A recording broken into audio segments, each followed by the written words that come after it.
नमस्कार फ्रेंड्स, स्वागत आहे आपलं मनोती रसोईमध्ये। कसे आहेत तुम्ही सर्व? आशा करते सर्व स्वस्त आणि मस्त असणार। आज संडे होता तर मुलांनी म्हटलंय की आज आम्हाला छोले भटुरे खायचे आहे, तर म्हटलं चला मुलांची फरमाईश पूर्ण करूया। तर बघू शकता आपले भटुरे किती छान फुलून आलेले आहे आणि आतमधलं स्ट्रक्चर पण किती छान जाळीदार आणि किती सॉफ्ट आलेला आहे। हाताने असं दाबलं तर त्याला चांगले म्हणजे असे चुरमाडून येतात, सॉफ्ट पण झालेले आहे आणि फुलून पण आलेले आहे। बहुतेक जण म्हणतात की आमचे भटुरे फुलत नाही, तर आपण कुठल्या ट्रिकने ते केलेले आहे तर आपण हे पूर्ण बनवून घेऊया। तर तुम्ही यासाठी माझ्या व्हिडिओवर शेवटपर्यंत बनवून राहा। तर बघू शकता तुम्ही इथे मी काबुली चणे सकाळीच भिजत टाकलेले होते। आता तरी दुपारी 2 वाजलेले आहेत, तर 2 वाजता मी हे चणे कुकरला लावून घेणार आहे। तर बघू शकता इथे मी गंजभर पाणी मध्ये ते भिजत टाकलेले होते, तर आपले पूर्ण ऑब्झर्व झालेलं आहे पाणी, आणि जे वाचले आहे ते मी काढून घेतलेलं आहे। कारण या पाण्याने काही लोकांना त्रास होऊ शकतो, म्हणजे गॅसेस किंवा ॲसिडिटीचा, तर ते पाणी फेकून द्यायचं आणि दुसरं पाणी टाकून त्याला कुकरमध्ये लावायचं आहे। तर सोबतच मी इथे 2 चम्मच मीठ सुद्धा टाकून घेते आहे, जेणेकरून आपण जेव्हा याचे छोले तयार करू तर फिके लागायला नको, म्हणून 2 चम्मच मीठ टाकलं आणि कुकरला लावून दिलेलं आहे चणे। 2 ते 3 सिट्या आपण इथे येऊ देऊया। त्यासाठी आता भटुऱ्यासाठी मी इथे 2 वाटी रवा घेतलेला आहे। मीडियम वाटीने ज्या आपण मेजरमेंट तुम्ही वाटीने कराल ते परफेक्ट करायचं आहे। ज्या वाटीने तुम्ही 2 वाटी रवा घेतात त्याच वाटीने 2 वाटी इथे आंबट दही घ्यायचं आहे। तो व्हिडिओ माझ्या इथून क्लिप ते डिलीट झालेली आहे। तर बघू शकता मी इथे अर्धा किलो मैदा घेतलेला आहे आणि त्या अर्धा किलो मैद्याच्या प्रमाणेच मी 2 वाटी रवा घेतलेला होता। अर्धा किलो इथे मैदा घेतलेला, त्याच्यात आपण चवीनुसार मीठ टाकूया आणि अर्धा चम्मच मी इथे बेकिंग पावडर आणि अर्धा चम्मच बेकिंग सोडा टाकलेला आहे आणि इथे तेल टाकलेलं आहे 2 चम्मच। तर बघू शकता गरम तेल टाकायचं नाही, आपल्याला थंड तेल टाकायचं आहे आणि छान मिक्स करून घ्यायचं आहे। तर इथे जो आपण रवा टाकलेला आहे यामध्ये, त्यामुळे आपले भटुरे फुलायला छान असे फुलून येतात। तर बहुतेक जण काय मैदा हा दह्याने भिजवतं, त्याच्यामुळे बहुतेक भटुरे फुलत नाही। आणि समोर पण काही टिप्स आहे, तर ते तुम्ही व्हिडिओमध्ये बनवून राहा, तेव्हा आपल्याला कळेल। आणि इथे आता आपण हे जे रवा आपण दह्यामध्ये जो भिजवून घेतलेला होता तो आपण मैद्यामध्ये मिक्स करून घेऊया हाताने, आणि पाणी टाकायची गरज नाही आहे। जेवढं दह्याचं पाणी आहे तेवढ्याच याच्याने आपल्याला भिजवता येते इथे। आणि अगर आपल्या इथे माझी परात थोडी छोटी झालेली होती, म्हणून मी एका पसरट भांड्यामध्ये याला ट्रान्सफर करून घेतलेलं होतं आपलं कधी कधी असं प्रमाण लक्षात येत नाही, आपण छोट्या भांड्यात करायला घेतो आणि मग ते आपल्याला जमत नाही, म्हणून आपण दुसरं भांडंसुद्धा भरवतो। असं माझ्यासोबत नेहमी होत असते, तुमच्यासोबत पण होत असते का?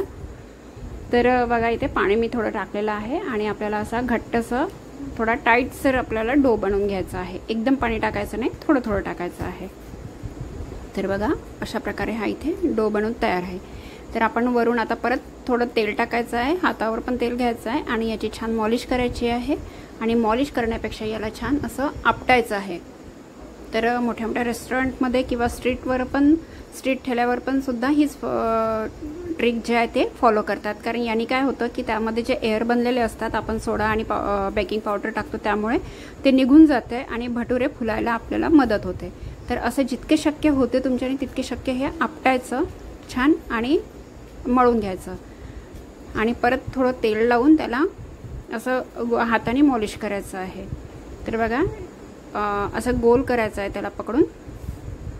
शक्य याची सर्वात महत्त्वाचं आहे भटुऱ्याचं मॉलिश, आणि हे आपटून घ्यायचं आहे, तेच महत्त्वाचं आहे। त्यामुळेच आपले भटुरे फुलायला मदत होते। आणि हातात घेऊन असं कटोरीच्या शेपसारखं करायचं आहे आणि त्याला झाकून ठेवायचं आहे। तर हे आपल्याला प्रोसिजर 4 ते 5 घंटे आधी करायचे आहे, तेव्हाच आपले भटुरे छान बनतात। जर तुम्हाला सकाळी करायचं आहे तर रात्री भिजवून ठेवलं तरी चालेल, किंवा संध्याकाळी करायचे आहे तर तुम्हाला हे सकाळी भिजवावं लागेल। तर बघा इथे चण्या म्हणजेच आपले छोल्यासाठी आपण इथे गंजामध्ये तेल टाकलेलं आहे। जेवढ्या प्रमाणात तुमचे छोले आहेत त्याप्रमाणे तुम्ही इथे तेल टाका, त्या क्वांटिटीनुसार। तेल गरम झालं की त्यामध्ये जिरं मोहरी टाकलेलं आहे आणि इथे कांद्याचं प्रमाण जास्त टाकायचं आहे। इथे मी कुठल्याही प्रकारचा पेस्ट टाकलेला नाही आहे। कांदे छान गोल्डन ब्राऊन झाले की तिथे टाकायचं आहे टमाटरचे पण छोटे छोटे काप करून घेतलेले आहे, बघू शकता तुम्ही। इथे काही मसाल्याची पेस्ट टाकायची गरज नाही आहे किंवा कुठल्याच प्रकारचे मसाले टाकलेले नाही आहे। तर इथे मी फक्त अद्रक लसूणची पेस्ट टाकून घेतलेली आहे। तर बघू शकताय. आणि त्यानंतर इथे आपण टाकतोय बेसिक मसाले आपले. लाल तिखट आहे, हळद आहे, धणेपूड आहे आणि गरम मसाला आहे थोडा. तर बघू शकता याला पण छान तेलामध्ये मिक्स होऊ द्यायचं आहे, छान शिजू द्यायचं आहे. त्यानंतर जे कुकरमध्ये आपण लावलेले चणे होते ते त्या कुकरमधल्याच पाण्यासोबतच इथे आपण गंजामध्ये टाकायचे आहे. दुसरं पाणी टाकायची गरज नाही आहे. किंवा कुकरमध्ये पाणी कमी असेल तर तुम्ही एक्स्ट्रा पाणी टाकू शकता, पण पाणी गरम टाकायचं, थंड पाणी टाकायचं नाही. तर बघू शकता तुम्ही.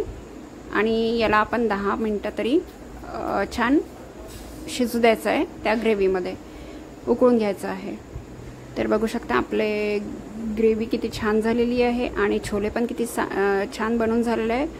सुंदर असा सुगंध सुटलेला आहे. कुठल्याही प्रकारचा मसाल्याचा वापर केला नाही, पेस्टचा वापर केलेला नाही, तरीसुद्धा साध्या आणि एकदम घरगुती पद्धतीने हे छोले आपण बनवलेले आहे.